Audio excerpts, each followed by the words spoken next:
What's good, meaningful movers? Welcome back to Moving With Me in the podcast, where actions have meaning, words have meaning, and we open up the conversations to discover what's your next move. I'm your host, Crystal. Here's another topic I am super excited to get into. In today's episode, we are going to discuss the all too common casualties of balancing motherhood with careers. And to make it so much more interesting or exciting, if that's even the right word, I don't know, we add spousal security and support to the act. But you know how we do it here. We need to set that theme, so let's go ahead and do that. The word of the day is restraint. Interesting. I don't think there is anything holding high-performing women back from keeping their careers on the rise. But it can certainly feel a bit like imprisonment when you are trying to manage your spouse's needs, lack of support, be the every woman in the household, and be silent about that frustration. Because frankly, there's no easy way to say, hey, I need some help around here, without it sounding antagonistic, even if you whisper it. We've got to find the balance. That's enough of me talking. How about we introduce our guest? And there's no one better to do that than herself. Sharice, why don't you go ahead and give the people a bit of background about yourself and what you're going to share with us today? Well, thank you for having me, Crystal. My name is Sharice Walker, and I am a former proprietary education director where I opened up a college in the Valley, started teaching at 22 years old. I went through a divorce and had 4 children and realized that working 70 hours a week at a brick and mortar place was not the right move for me anymore. So as a result, I ended up getting into real estate, and I realized that there's a lot more moms out there that are also, they've been through divorce or they're just struggling. And I am passionate about helping people realize their potential and grow their dreams. In addition, I'm writing a book called Flipping the Iceberg that talks about how to heal yourself so that you can have healthy relationships. Because if we can't heal ourselves first, we can't make a good decision. So that is what the book is about, and it should be out in the next couple of months. Looking forward to it. Everybody need to be looking forward to that, because I can't tell you how many people I have come across that are in both positions that you just mentioned. Yes. So thank you for that. Now you have this term, unbreakable mompreneurs. Yes, I do. Tell me about that. Well, again, I think when I was at a place where I literally was trying to get accreditation for my college, and this is when I was going through divorce, right? And so I dropped off my kids in Idaho, I'm in Utah. So they stayed with their cousins for about a month and their dad at the time. And so I didn't get to see them. And I stayed and I worked like 70-hour weeks. And there was one day I remember going in at 8 o'clock in the morning. I left at 1:30 the next afternoon. I worked all night. I came in a couple weeks later and my boss was sitting there with some guy and he's like, hey, I want to introduce you to your replacement. I'm like, what, huh? And I was really upset about that because I just spent a month of my life, living at that place. And because I got them accreditation and the CEO's best friend needed a job, I was out. Happened to be male. Not that I'm against males because I'm married to one, but it's just, I was really ticked. And I'm like, are you kidding me? And my school was doing better than my boss's school. And they let me go because this guy wanted to move to Utah. I'm like, okay, that's not cool. That's just not cool. I realized that we as moms, we get in our own way. I grew up as a kid thinking I'm going to be the stay-at-home mom. I'm going to have all these kids. I'm going to take care of them. I ended up marrying a guy that was not that case. I ended up being the breadwinner and having to do all those mom things as well. And so obviously we're not together anymore, but it's hard. And so when I was teaching college, I taught a whole bunch of people who they were high school dropouts, or they were community college dropouts, or they came from families, they were the first to graduate from college. And when I watched them walk across the graduation stage, I thought, wow, I had a hand in that. But what was cool is to see them go from this person who didn't believe in themselves very much to this person that they were so proud of themselves that they accomplished something, and then running into them because there's about 5,500 students. So I run into them periodically and they just, Sharice, you'll never guess what happened and what I'm doing now. They're traveling the world. They're doing different things. They're making great money. Like accomplishing their dreams and getting to that mindset. Really, I thought, okay, here I was a mom, single mom, that was now out of a job. And it turned out like everything happens for a reason. I ended up working at corporate level. So I got to work from home because my kid got, same day that I found out I was losing my job, he got kicked out of preschool. So it was perfect. And he's the sweetest kid. But anyway, so. Well, they do that. I mean, if you get to one too many bites, it's like, you got to go. I know. You can't. If I told you what he did, you'd laugh. But anyway. We'll do it off the line. My goal is to motivate women to realize that they can accomplish whatever they have to and that they want to. If they don't want a corporate job or they don't want that W-2 job, that they can accomplish, like, follow your dreams and let's go forward. And so that's kind of how Unbreakable Mompreneurs came to be, because it's hard. And, we can accomplish it, especially for a community of people helping out. Amen to that. I mean, that's great. Because teachers are so important. My mother's side of the family, even my mother, they're educators. And they take education really seriously. They became just this beacon of light and inspiration where they weren't getting that anywhere else. Mm-hmm. So for me to hear you say, wow, I had a hand in that child's success, it's like, I don't need the recognition because just them walking across the stage is enough. Yeah. I wanted to bring that attention and just applaud you for saying that. Also, I am on my own journey as well, where I'm looking at the same thing. Well, when they walk across that stage, I'm on the opposite end. I'm like, boy, what are they walking into? Right? You know what I mean? Like, yeah. Because I'm just thinking, like, I had that same dream, right? And my mom always talked about, like, oh, you're going to have, like, beautiful kids and all this other kind of stuff. And then I had them and I'm like, you missed something. Like, you didn't tell me how hard this is. I didn't realize that one child didn't just double the load of clothes that you would have to wash and fold. It quadrupled the shit. You know what I mean? Like, I wasn't ready for that. So I'm going to ask you this question because my husband, he can't stand this term. So, and I was like, I feel like I'm a married single woman and he can't stand that. But I'm trying to explain to him, and maybe that's probably not the way I should have started off the conversation. But I was like, I feel like if you were not to be here, I don't feel like anything in my life would be changing. Like, I don't feel like it would get harder, You know what I mean? And I'm like, I'm trying to be nice about this and whatever. He's like, what do you mean? And I'm like, well, when I ask you for help, it's like, you got to understand, like, I don't have time to ask for help. I need you to just help, like, just see that I need the help and do it. And he's the opposite, where he's like, well, I don't like for you to just help me until I ask. Like, I don't need that. And I'm like, oh man, we're so off kilter here. But it took us to communicate that, because I'm like, asking for help when I'm already in a state, I feel like I'm frantic. And I know that the moment that I ask you for help, you're going to be like, what kind of help? Like, how do you want to do it? Where is it? I'm like, oh, Jesus. Like, if I got to explain where the shoes are and the cleaner is and all this other stuff, let me just do it because I'm tired. Like, that is my experience of what single moms are going through. But you tell me about yours. It's so funny because I've had a conversation with a lot of married and single women. And I would say in my first marriage, I felt like that because I had twins and then I had this 3-month-old, right? And I ended up having 4 kids with this guy and they were all 3 years apart. And so I'd clean the house during the weekend and then I'd come home on Monday and the house was destroyed. It looked like a bomb blew up. I stopped talking and I started taking pictures. Not that I ever showed a single person, but I'm like, it makes me feel better, because at least I'm not imagining this. This is real. And so, I literally just had a conversation with somebody and she's contemplating divorce. And she's like, I'm a single mom. I do everything anyway. It's not a big deal. And when I was single, we were separated for 8 months because I was hoping he'd see the light and realize he's losing his family, but he never did. And so, my house was immaculate. My garden was immaculate. Everything was done because it's like I was motivated to prove that I could do it on my own, right? And that my house stayed clean because no one was home during the day. I know guys probably think, sorry if there's guys listening, that they probably think, oh, how rude. But it's true. When females you can multitask. You can do a whole bunch of things at one time. Like you can be cooking dinner, you can be doing the dishes, you can be cleaning the bathroom because you have all these breaks. And the guy's like, yeah. I'm going to boil the water,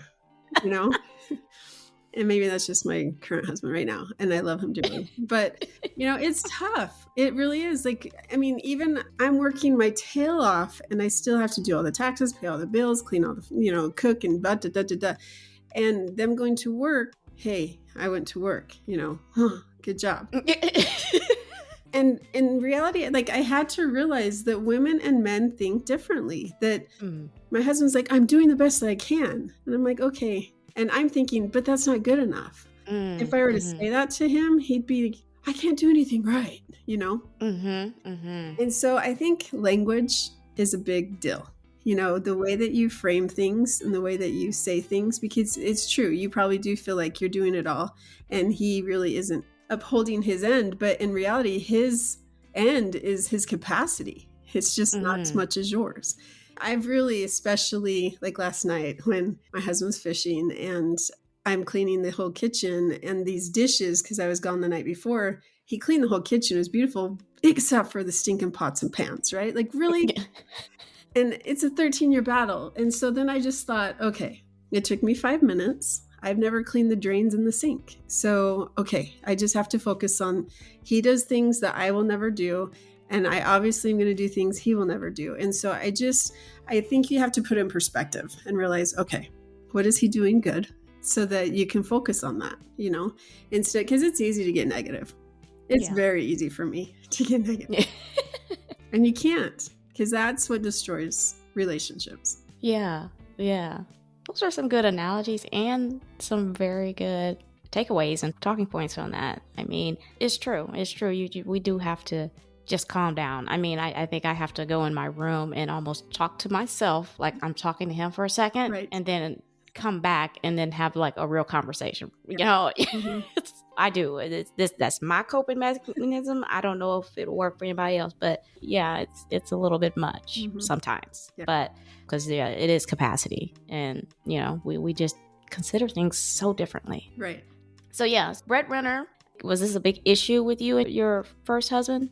With you being the breadwinner? Oh, it was, because when we got married, he was planning to be this doctor, right? An endocrinologist, because he's diabetic. And so, again, it comes back to I grew up, there's a movie called Slipper and the Rose. It's kind of a Cinderella movie. If you've never seen it, you should. If you like musicals, I will sing the whole way through with you, right? Because I've seen it so many times. But I realized as I was writing my book, talking about relationships, that I had this idealized relationship. Like, this is how it was supposed to be. Horrible family life, which mine wasn't, but it's this horrible family. Prince Charming sweeps her off her feet and carries her away, and they live happily ever after, right? And she gets to be this queen. So I don't know why I idealized that I'm going to be this stay-at-home mom, even though my mom didn't. She worked at least part-time, but I was going to get to take care of my kids, and because I loved kids, I babysat all growing up. And so when we get married and we graduate, like, he took an extra year to take one stupid class. Like, he kept putting it off because he just, and they sent him a letter saying, if you don't take this class, you will fail and you have to re-enroll. And so he had till 5:00 that day. He finished the test at 7:00 that night, right? I mean, it's always pushing it. So because of that, I ended up getting a job, and it fell in my lap. Like, at 22, I started teaching college. I mean, that's pretty fun. And I did that, and then I just kept climbing up the career ladder. Well, meanwhile, he's floundering. He doesn't know what to do. And honestly, to this day, we've been divorced for 15 years, and he just moved back in with his parents, right? And he has not had a job in over a year. Those are his own demons, and I feel bad for him. But what I realized is I have to take control of my life. And I realized at that point, I'm not going to ever be able to depend on him. So I'm just going to have to take over. And my grandma she actually said to me, Sharice, if you would just quit your job, he would step up and take over. And I said to my grandma, because she loved him more than me. No, for reals. They had like the same personality. God. Yeah. And I said, Grandma, if I did that, we would be homeless. 4 kids homeless. She's like, I don't believe you. So when we finally got divorced, and this was years later, she came to me, she goes, Sharice, I'm sorry. I see now. Oh. So, in my culture, the women are supposed to be the nurturers and the men are supposed to be the providers. Like, that's honestly, like, it comes down from my religion. And so that was a huge guilt-ridden thing. We don't always get to choose this idealized Cinderella story. And so how are we going to make the most of it? And so instead of me just staying as a teacher, that's when I became the dean, then I became the director, and I took control, and I did resent him. And that was a big reason why we did get divorced. I don't want to say because he refused to get a job, but it was, I feel like this is my counselor session, but it was really like different expectations, Yeah. You have to be working towards something. And if both of you agree, like there's a couple on my neighborhood block that he did stay home and she worked. And so if you guys agree to that, that's one thing. But that was never the agreement when we got married. And that was not what he promised me when we got married. And so he's working through his own demons. I get that, and depression. But at the same time, I have 4 kids. And I said to myself, would I want my 19-year-old daughter marrying this guy? And so when I finally came to grips with this, and do I want my 19-year-old son or 22-year-old son providing for his family the way he is, that's when it occurred to me, like, no, this isn't okay anymore. Yeah. You're putting them around a role model. They're going to look up to. Yeah. And you also mentioned, and I get this feeling too, because we have so much on us to do day in and day out, there's a lot of pressure for you to just take a break, where it's like, if you get sick or something like that, right? Oh, yeah. Oh my God, this is going to break the routine. Like, I don't have time to have that kind of interruption in my life. Right. Did that happen to you? Something like that? It did. So I had heart surgery on a Friday because I had a hole in my heart. So I had a heart surgery. It's called a PFO closure. The doctor, he had one. It was a 9mm. It was quite a large hole, I guess, from what he said. And he's like, well, I was back to horseback riding, doing stuff the very next week. And I'm like, oh, okay, so when do I go back to work? He's like, you can go on Monday, right? Okay. So I did. I went back to work on Monday, and my body does not heal like his. And I ended up having what was almost a heart attack. Like, there was tons of fluid. I couldn't even go up a flight of stairs. So it took me 2 months to recover from that. And meanwhile, like, I'm getting up at 5 a.m. to go to work, coming home at 7 or 8 at night, and begging my husband, like, I can't keep doing this. It's killing me. And he just would stay in bed. Nothing changed. So I think for me, I had been diagnosed with MS, multiple sclerosis. And like, I had the whole spinal tap. I had several tests. They all came back positive. My body was shutting down. It was giving out. And so I said, I can't keep doing this. I can't. And nothing changed. Nothing. And he wrote this contract. I promise I'm going to do these things. Very next day, he breached that contract. And so, I mean, he didn't move out right away, but it was hard. And so, yeah, when you have health problems, when you have different things. And the crazy thing is, after we separated, once we were divorced, I had all the tests redone. 6 months later, gone. Everything was normal. Wow. So if you don't think stress affects your life, yes, it does. Wow. And that's, for a lot of people, it takes that to divorce someone. Like, I mean, it really does. It takes a lot to get out of something that you've invested in like that. And you've done all this work. I mean, I've heard your story before. From other women, really, where their bodies were shutting down and they were like, it's either me or him. I can't do it, Now, the corporate breakdown piece. So when that ended up happening, that kind of turned into be like a blessing in disguise, though, right? It did. Yeah. And I think that that's where the divine intervention comes, because that day that my son got kicked out, I went and picked him up from preschool, and he and I went home. And because I had gained relationships with so many people at that job, especially the corporate people, I called him and said, hey, did you hear what happened? They're like, no. And I said, well, here's the situation. Do you have a job? So there were several of the people at corporate that fought. And one in particular, he hired me, and I made more money than I was making at the corporate job. And I got to work from home. And so it was a blessing in disguise. It really was. It was fantastic. And then some things happened with that school and everything. And so they ended up laying off about a year later, 2/3 of their corporate staff. So only the shell, high ups, were able to stay. That's when I got into entrepreneurship, which everything happens for a reason. And so that's when I realized at that moment, I made way more money than I ever did at those career jobs. And I went, oh my gosh, this is so much better. And I can be home with my kids. And at the time, I have 2 special needs boys. And then a whole lot of stuff happened because I ended up getting remarried a couple years later. Yeah, I make way more money than I ever did as an executive. Less stress. Yeah. You're happier. I'm home with my kids. Freer. Yeah. Yes. Yes, you can enjoy life, like your quality of life. It sounds like it. I mean, I would have never known the way that we joke, just how we met, and Yeah. even on here, right? I would have never known those things. And that's interesting how that happens in life. And just when you meet people, I could definitely tell you can put a smile on anybody's face on whatever day that they're having. You have this relationship building. Mm-hmm.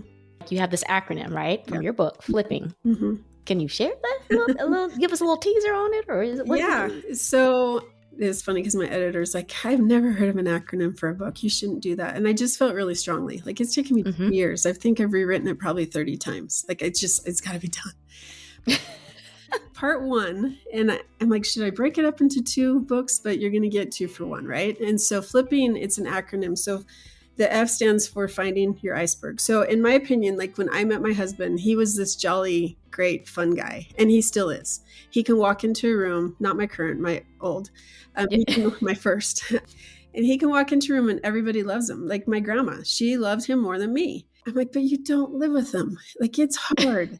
10% of what you see in an iceberg is above water. 90% is actually below the water. That's why the Titanic went down, because the iceberg was so big and it ripped multiple watertight compartments. And so the iceberg, what you need to do is you need to flip that iceberg so that you can uncover the 90% above the water and really get to know that person. So that's part 2. Part 1 is the icebergs within us, so the trauma that we all face. You shared with me some of your story, and we all have trauma, and that trauma affects our decisions later in life. For me, I was kneeling across the altar on my wedding day, and I literally heard a voice say, Charisse, get up and run. I'm like, what? And I look around, there's nobody there. There's nobody, but it was clear as day. And I'm like, wow. I had no idea. I was 19. I had no idea what marriage meant. It's just what all my grandma got married young. My great grandma got married young. My mom got married young. So that's just what you do. You get married. If you love somebody, and love will conquer all.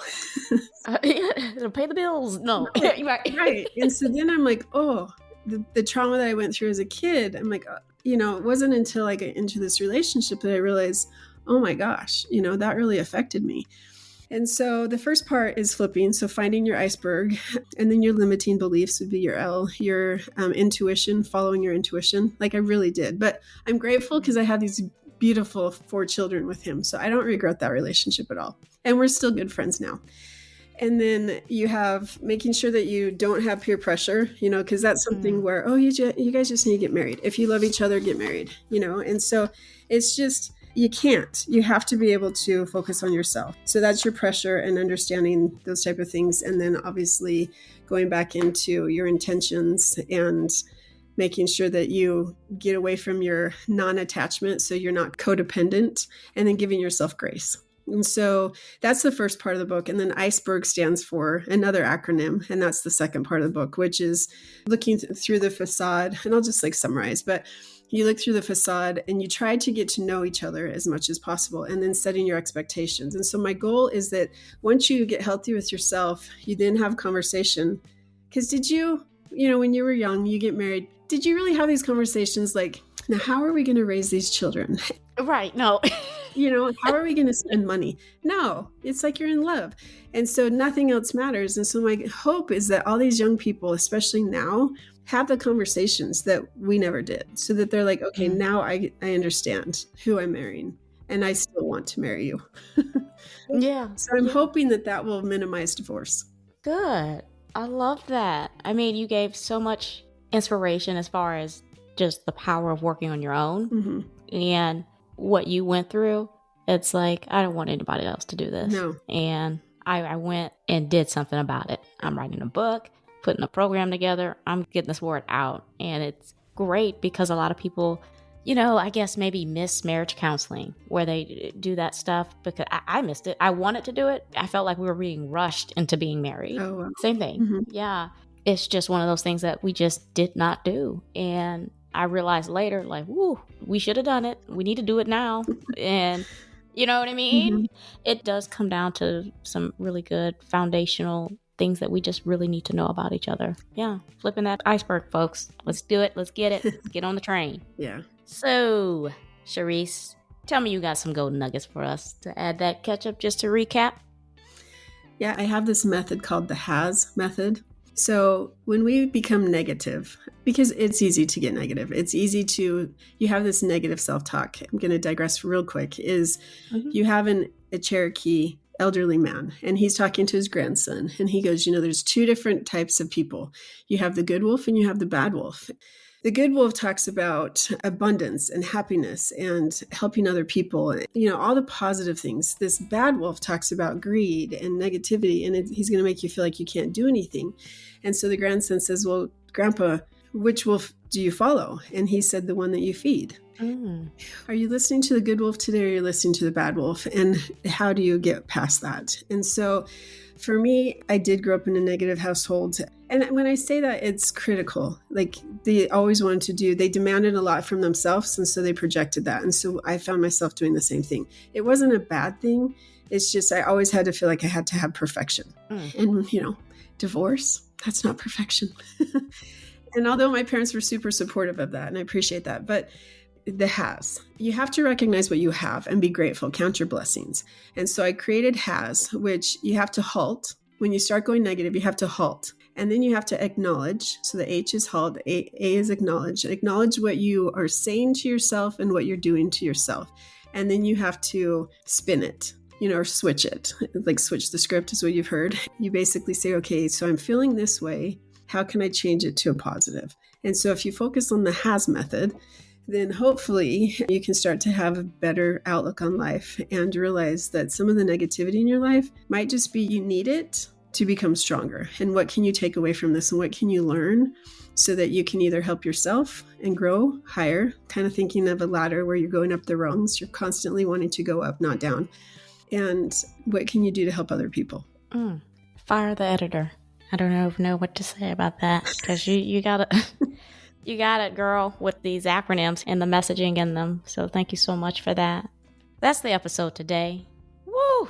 We covered a lot. Yeah, we did. Did we hit some hot buttons? No one tells us how hard it is to raise kids, be a wife or a husband, and have a career, even with your partner to support and carry a share of the responsibilities. This has me side-eyeing my mother right now. Why didn't you tell me? Are you feeling like you are always carrying the bulk of the work? Have you communicated that and what you need from them? Are they stepping up? Do you feel like you are in competition when you should really feel companionship? Does it seem like you can't take the time to rest, heal, or just plain old stop? Because that breaks the routine, and you don't trust the one that is there to fill in the gap. Goodness, just explaining this to your partner triggers their defensive mechanisms, as if you are insulting them versus your cry for help. We are left thinking, what went wrong? But my mother always says, it's not what you say, it's how you say it. That's why I appreciate Charisse for sharing her personal story and how she continued to persevere through disappointments, and even when the in sickness and health bow was teetering on the balance. I commend her for never cracking under pressure, finding the gift of entrepreneurship disguised as job loss, and ultimately flipping the script to relationship rebuilding. Literally, she made it into an acronym. Perhaps some of you danced this dance, sung the song, or living in the life of love and passion. I want to hear all about it. I love it all, and so will someone else. Before I let you go, Charisse, why don't you go ahead and remind the people who you are, where they can find your resources, or reach out to you? Thank you. My name is Charisse Walker, and you can find me at unbreakablemompreneurs.com. And if you want to copy the book and get on the wait list, it's flippingtheiceberg.com. Phantasmal. I'll make sure to include all of Charisse's resources and connections in the episode description, as well as on my website's resources page, movingwithmeaning.com. Make sure you guys subscribe to the show, Moving With Meaning, the podcast, and tap that alert bell so you know when these episodes drop. I am on Apple Podcasts, Amazon Music, Spotify, and YouTube Music. Please share, like, repost, and follow. Tag someone. We are creating a community. Quick housekeeping before you go. Follow me on Instagram at movingwithmeaning82. Also connect with me on LinkedIn. I do dabble in TikTok at Crystal B. Clark. My YouTube channel is up. Kindly run over there and have a look or two. Links are all in the episode. Alrighty, I'm Crystal. on Moving with Meaning, the podcast, reminding you to take it one step at a time. All moves have meaning. Check y'all later.